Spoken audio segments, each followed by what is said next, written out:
Hello everyone and welcome back to my shop. Let's see, this is part 2 of that Harrison Deluxe Fresh Air heater refurbish and install in that Chevrolet truck. But before we get on it, I'm just feeling the need to take that back out on the cruise. So stay tuned and we'll get to it.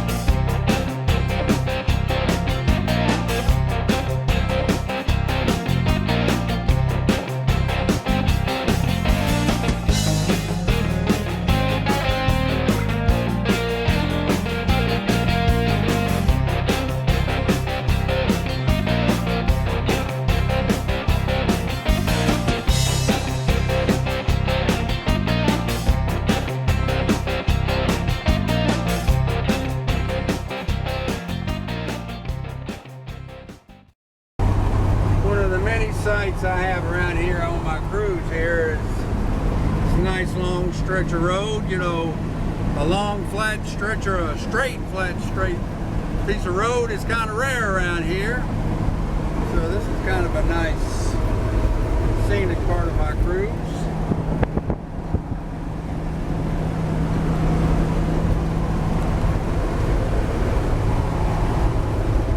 That's House Mountain.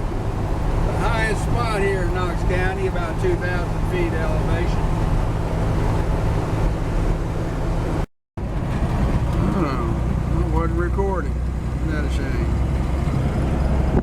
Here's the backside of House Mountain. I got part of my cruise that goes around it.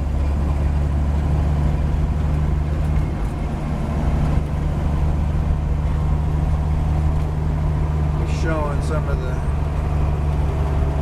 turkey. A lot of turkey. Ooh, yeah.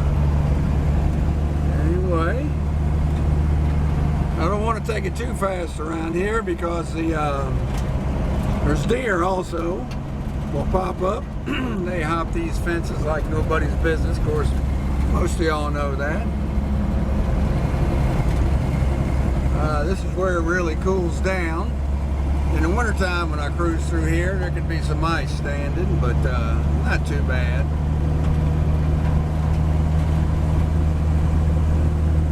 House Mountain actually is a nice little nice hike, about 2.5 hours to do the entire circuit.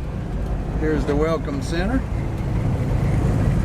and where people park to go hike it. I used to hike it pretty regular. I haven't done it much lately. I need to get back into that because it isn't a nice hike, but it'll work you a lot of work. Anyway, fall is in the air. I really enjoy this time of year.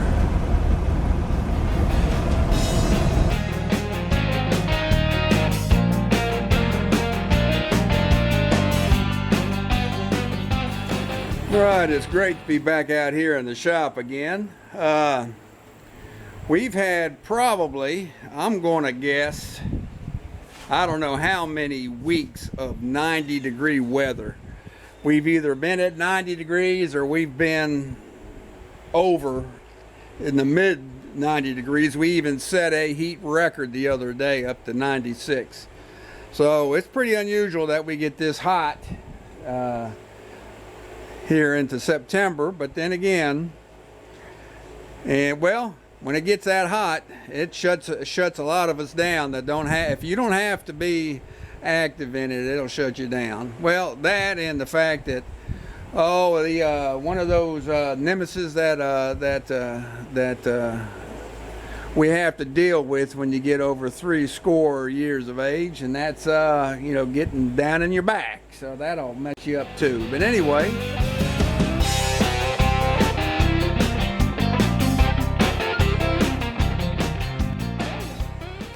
Moving on, I want to show some of the references I use and when I'm working on these old trucks. Of course, this here, if you work on them, I highly recommend you get these. These are available at most of the common aftermarket providers out online. Truck shop manual, this covers 48 to 53, and it's even good to some in 54 and 55, but actually there's a different manual for it, and it's a different color. This is the Chevrolet truck. It's a reproduction of the original, of course, but this will tell you most of your specs, and I really recommend that you get that. Now this is an optional manual I picked up, and it's a factory assembly manual. Now this came in real handy when I took the clips, the front clips of both the GMC and the Chevrolet off. Shows where the fasteners, types of fasteners. It's not laid out in an order that you would suspect, but you know, just showing, you know, examples. But it shows you pretty much how stuff. Here's the doors, how stuff should go back together. All right. And so that's not as required as this manual, but if you're going to do any major work, I recommend this manual. Now this is an accessories installation manual for 49. You know, they're kind of year specific, and one of the accessories that I'm about to do is the airflow heater. Look at here, same thing we got, and instructions, how about that? Factory instructions on how to install this heater. Isn't that something? So now I'll post some pictures and some links of a Rancor valve that I am not going with at this time. It shows even the hose routing. But the Rancor heater, I'll describe that here momentarily. And this is just a manual I'm putting together, a book of all the modifications. You know, I can keep records of everything I'm doing. Instructions on parts that I've gotten aftermarket, and some other stuff that I've picked up around and about. Also keep my receipts, all kinds of stuff. I kind of recommend you keep a book on your truck also, just to keep all that information together. But to get back to the heater,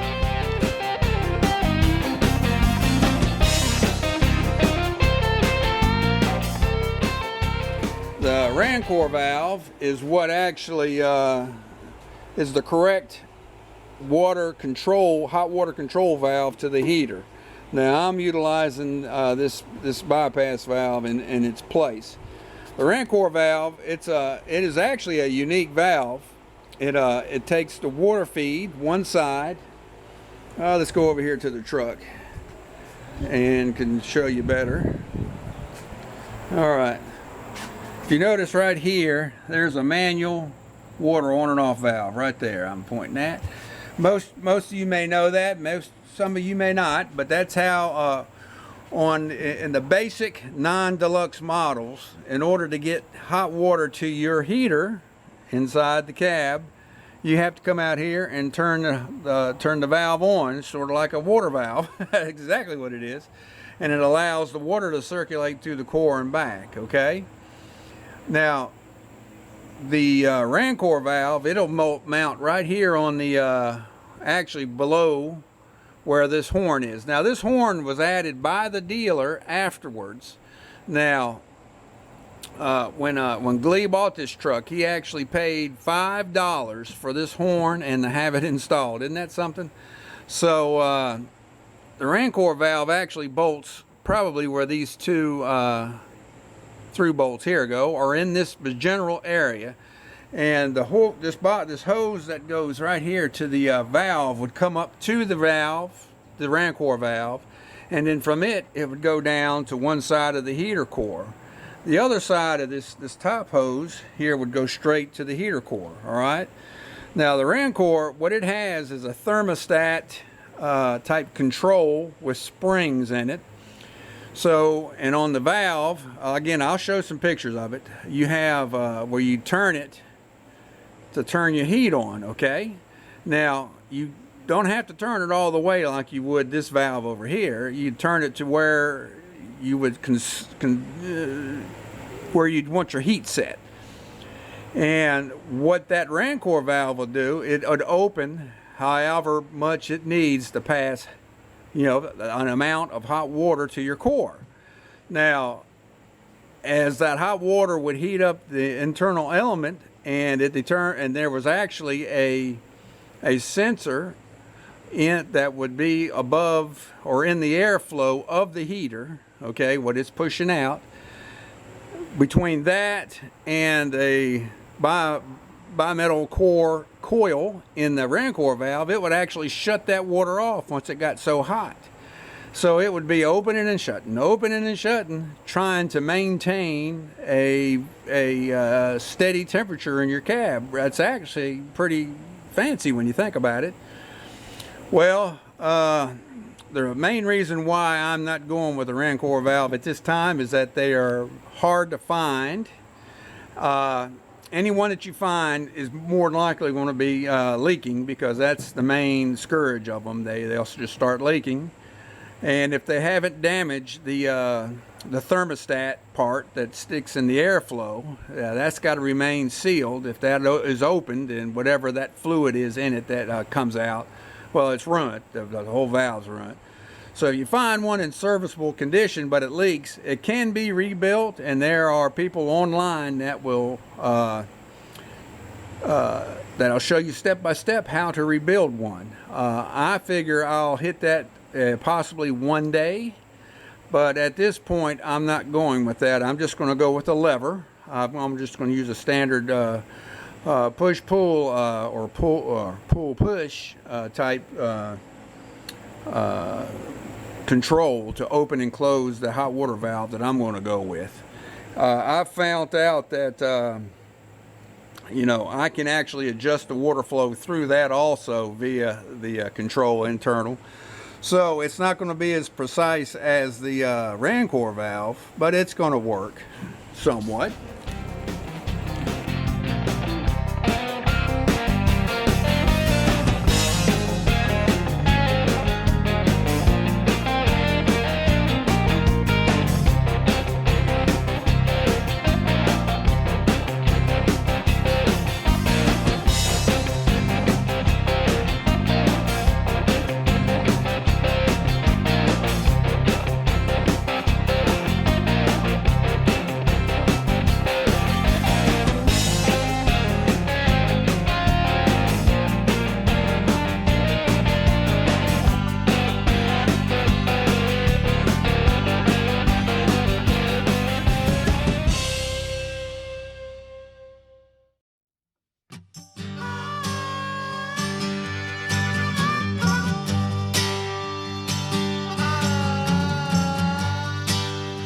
All right, I'm wanting to document some of this firewall as it is now before I do anything to it.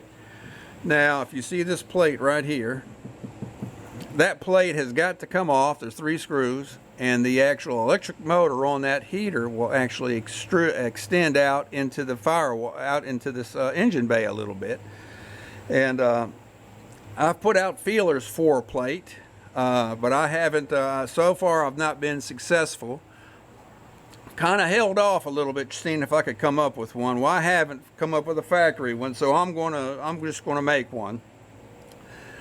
I've decided I do not want to drill holes in this plate. I'm just gonna make one up to its dimensions, and I'll just put this in storage. I just, you know, these parts are, original parts are getting harder and harder to find. And I'm just getting adverse to modifying parts that I can actually make and make serviceable. You know, this truck isn't going to be entering any shows for being 100% original, or, you know, that's about impossible to meet that spec anyway, unless you're in your Concours type setups. But anyway, I still want to maintain as many original parts as I can, especially if I can reproduce or manufacture or fabricate up something easily myself. So I'm going to make a plate up. I've measured it. The electric motor itself needs a 3-inch hole. So I'll make up a plate with a 3-inch hole in the middle, and a plate to cover that. Actually, there is a gasket that came in that kit I purchased that is for this. So anyway, we'll put that in there. Of course, these two holes here is where the these water lines will go in to get into the core of that heater. I'll have this hole to deal with once I remove that Arvin. I have a feeling that those holes were probably there, but I'm not sure. There's some kind of sealing material. Now that you know, that's been there for 70 years. That's when old Glee and his sons installed that recirculating heater.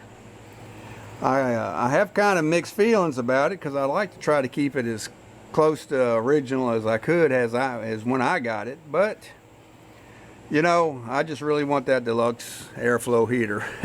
I don't know why, but yeah, anyway. Another thing I've done is, if you see, I've extended this the cowl vent hose down, and you know, it just extends down here like that and drains down. You run it on that side, I didn't want it putting water on my manifold over there or on my valve cover. So, and if you extend it over on that side the way it was originally pointed, that rubber hose will lay up against that exhaust header, and I didn't want that. So I'm just routed it over this way. No problem there. So anyway, let's go on the inside. Show some differences in what we're got to do in here. All right. Put a little bit more light. Okay. And if you see right here, let's get down a little bit. This is the plate. There we go.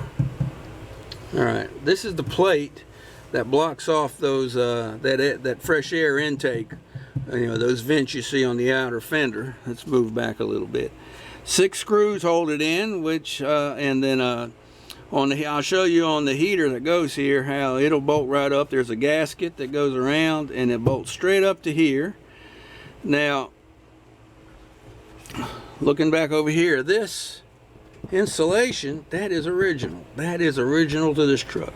This insulation is 70 years old and is still serviceable and good. Look at that. It's just in such good shape. Well, I'm going to have to cut holes in it, so I want to be pretty precise in doing that when I mount the heater. And of course, when I pull this Arvin out, it's going to expose some holes that I'll have to plug up some kind of way or the other. If you look up here at the top of the Arvin, that's the air intake. It pulls air down from the top, spits it out this vent slot here. There's some slots here on the side, and then there's your right there's your defrost ports. So it's pretty basic heater, but it's, you know, it worked. It's been working. When I first got the truck, the heater motor did not work, so I took that heater apart. I cleaned it up. It was, the motor itself was sort of locked up just from sitting so many years. I freed it up, put it together, and it's been working great ever since. And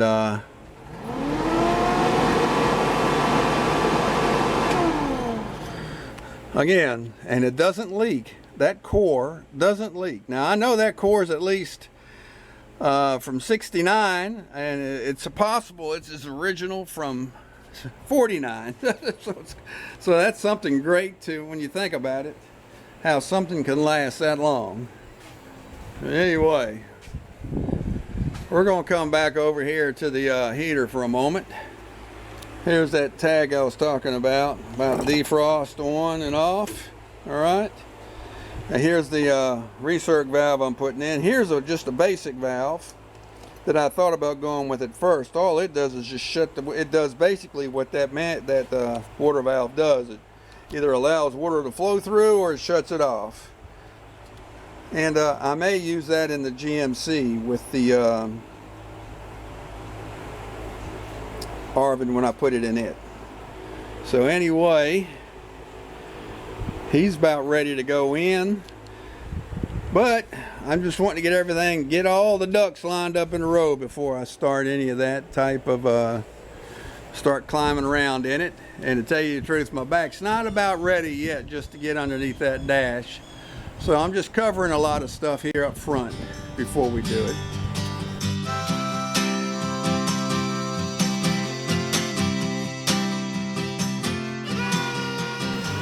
All right, this is the, you can see how long the cable is. This is the cable I'm going to use to pull that valve open and closed. I'm going to try to utilize as much as that I can. I'd like to get it over there on the driver's side of the steering wheel over there by my, where it would go if it was being installed factory. According to the instructions, the actual control would be over there on the driver's side.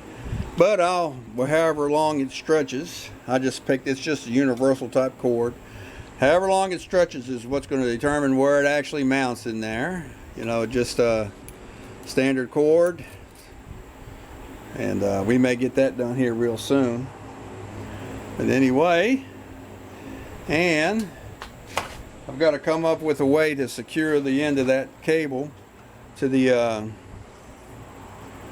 let me see, okay, there we go. So there's a bunch of cable type stops that I'm going to see if I can come up with a way to secure. I may have to fab up something on that bracket, but we'll see. But anyway.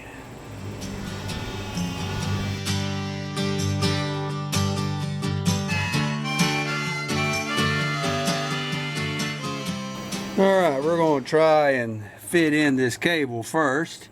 I've got the bracket loose. I've got the valve already riveted to the bracket. And now I've decided to route the cable through an existing hole here, which is 10 inches from where the furthest left side of the core water intake is, which puts this just behind but in a gap of the heater once it's installed. So this will not be seen as it feeds up and over. But this right now, it's a lot of feeding and getting it lined up. So it's not as easy to record as we go. But here's the other end of the cable, which is enough to get it over to this side and put it here. Now I don't want to drill. Now I could drill a hole here, but I don't want to drill any holes. And there's holes existing here at the bottom of the dash for brackets. So I'm thinking I may make up a bracket for this, and where it'll hang down low. And by being right there, when I pull it out to give heat, it won't interfere with anything. My knee won't hit it or anything. So anyway, that's where I'm sort of leaning to at this point. And it's like I say, it's just a feel out process. And it comes out, right now it's behind where the arbin is there. So anyway, just feeling as we go.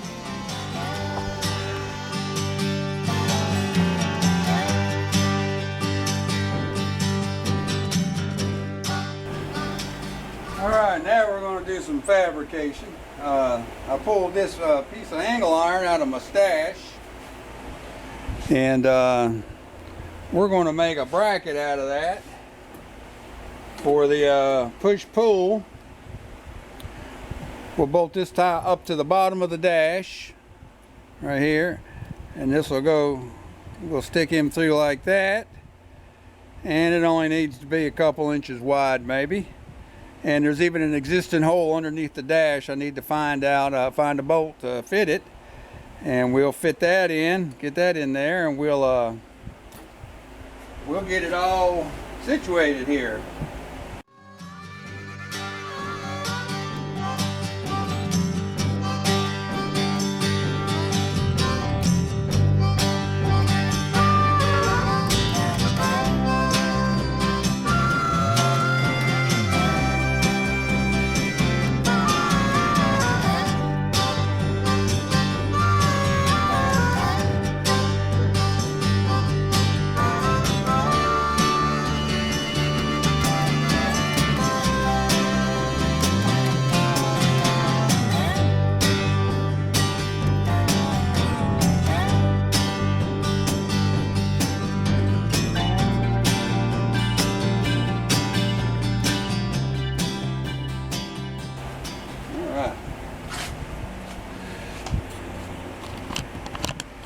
kind of give a close-up of what we're doing here.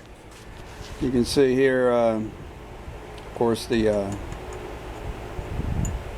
control cable goes through that hole there. I'm going to cut this all the way down around, so I just have like an L bracket, just that big. Then I got to drill another hole. Once I figure out the size under the dash, I'm going to actually reutilize the same hole under the dash. So anyway, there's where we're at.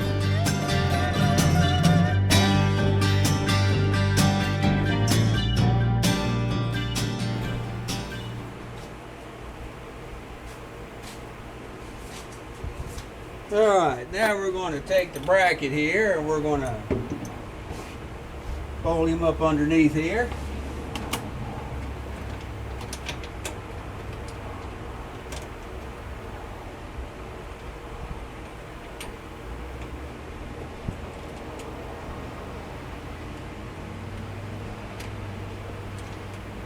I decided I'm going to put the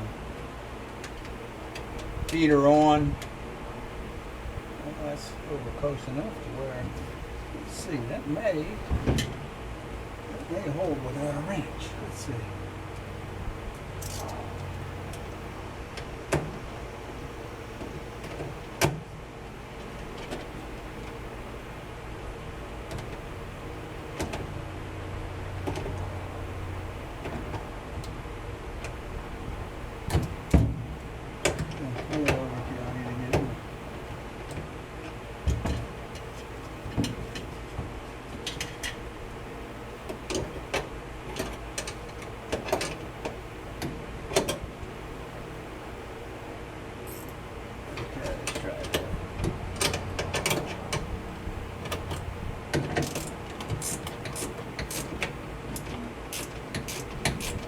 I'm utilizing the same an existing hole.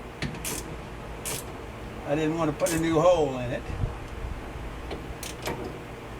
Alright. It's good timing. Alright, and it's right next to the fan switch.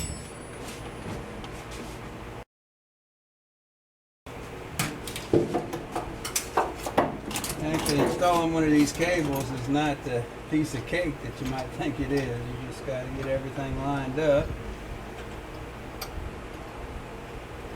And get that, make sure you get that nut on there. And work around everything that could possibly be in the way.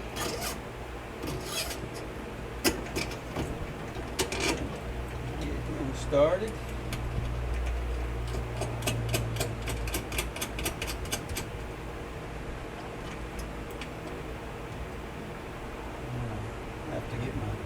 Crescent wrench on that. I imagine to pull up so far, get the heat on and off. Well, very good. Now he is going to go around up top. I'm going to leave as much slack as I can, and I'm going to use another hole than what I pointed out in the previous checkout. I want to bring it out over on this side. So I went from being on that side to here, sort of like put your heat control right there in the middle of a dash. That's kind of traditional. And then I'm going to put this cable over on the far side, bring it out by the water lines, because, well, I'll show you. I want to keep this cable as far out of the way as possible so I can service that side of the engine. So anyway, that part's there like that. I may, before I skewer everything, I may paint that. I do have spare brown paint.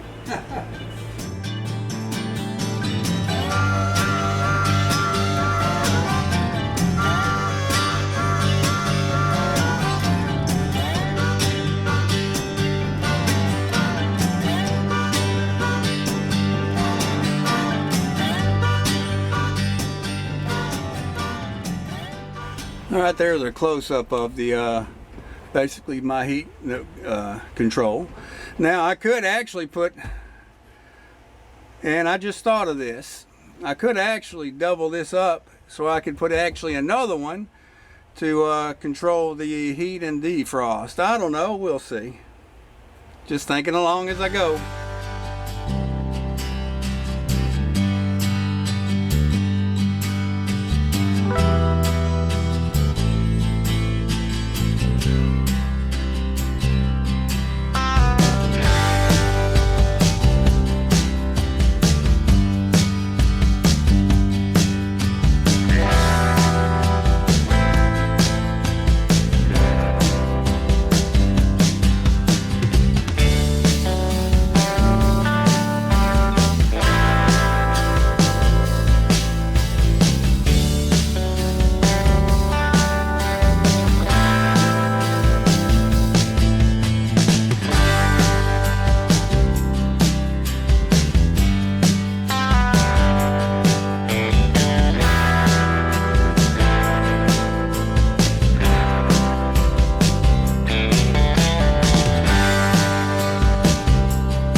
go.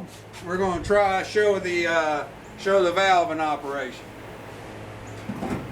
There's heat on, heat off, heat on, heat off. All right.